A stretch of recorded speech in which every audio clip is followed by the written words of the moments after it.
আজকে পঞ্চমীতে আমরা বাগবাজার সার্বজনীনের দুর্গা ঠাকুর দেখতে গেছিলাম এবং এবং ভিড় মোটামুটি ছিলই। এখন তো মহালয়া থেকেই লোকে ঠাকুর দেখে।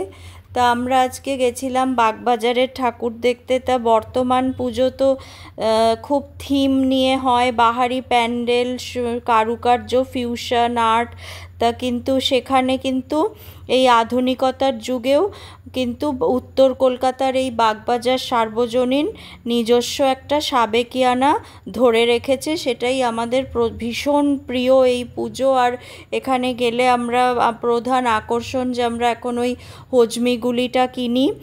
আর তার সঙ্গে তো এই পুজোর সঙ্গে আমরা সবাই জানি যে নেতাজি সুভাষচন্দ্র বসুর স্মৃতি জড়িয়ে আছে এবং তিনি এই পুজোর সভাপতিও হয়েছিলেন একবার।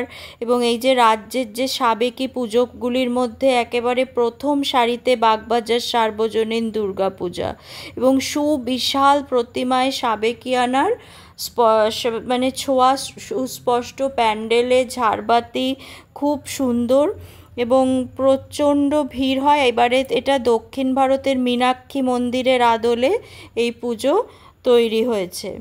এবং এখানে সিঁদুর খেলা, কুমারী পুজো তো সবাই জানে যে খুবই বিখ্যাত। তা আমাদের খুব ভালো লেগেছে। আজকে একদম পঞ্চমীর দিনই আমরা পুজোটা দেখে নিয়েছি এবং পুজোটা দেখে একটু বাইরে বেরিয়ে একটু ছেলে মানুষইও করেছি। প্রত্যেকবার আমি আর শাশ্বতী বেরোলে একটু এগুলো চড়ি, এগুলো করি, আমাদের খুব ভালো লাগে। তা এইসব করে আমরা একটু আমাদের পাড়াতেই একটা ক্যাফেতে ঢুকে একটু রিফ্রেশড হয়ে আজকে পঞ্চমীটা কাটিয়ে বাড়ি চলে এসেছি।